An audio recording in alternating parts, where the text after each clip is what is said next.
Ciao, this is Daniel DiTuro. One of the simplest ways to reduce calories in a pizza is by reducing the crust thickness.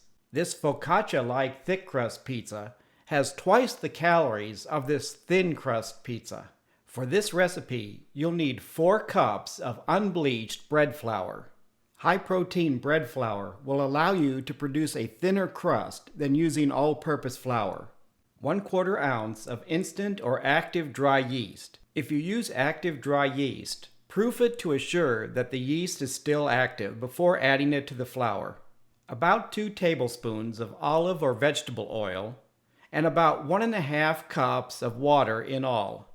Use 1/2 to 1 cup of the water to proof active dry yeast. If desired, add 1 teaspoon of kosher or table salt. In your stand mixer bowl, add the flour, salt, olive oil, the instant yeast, or the water with the active dry yeast. Begin mixing on low speed and gradually add water until the dough begins to leave the side of the bowl and cling to the hook. If your dough becomes too soft, add 1 tablespoon of flour at a time. You want to form a stiff dough that leaves the side of the bowl and barely clings to the bottom.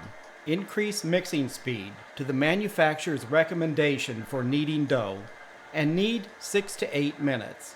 At the end of the kneading time, you should have a stiff dough that isn't sticky when touched. You can transfer the dough to a lightly oiled bowl. I add oil to the mixing bowl and turn the dough to coat.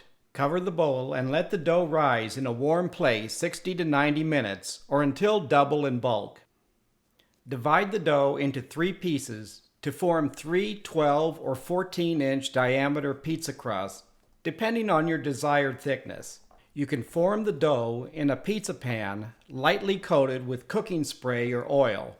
Use your hands to stretch and shape the dough, working from the center out. Try to maintain a uniform thickness. If the dough pulls back, allow it to rest about 5 minutes and then continue stretching and shaping the dough. Your thin crust pizza dough is now ready for your favorite toppings. 1/2 of a 12-inch pizza has about 355 calories, 1 gram of saturated fat, 2 to 380 milligrams of sodium, depending on the amount of added salt, 2 grams of fiber, and 9 grams of protein. Thank you for watching. Buon appetito!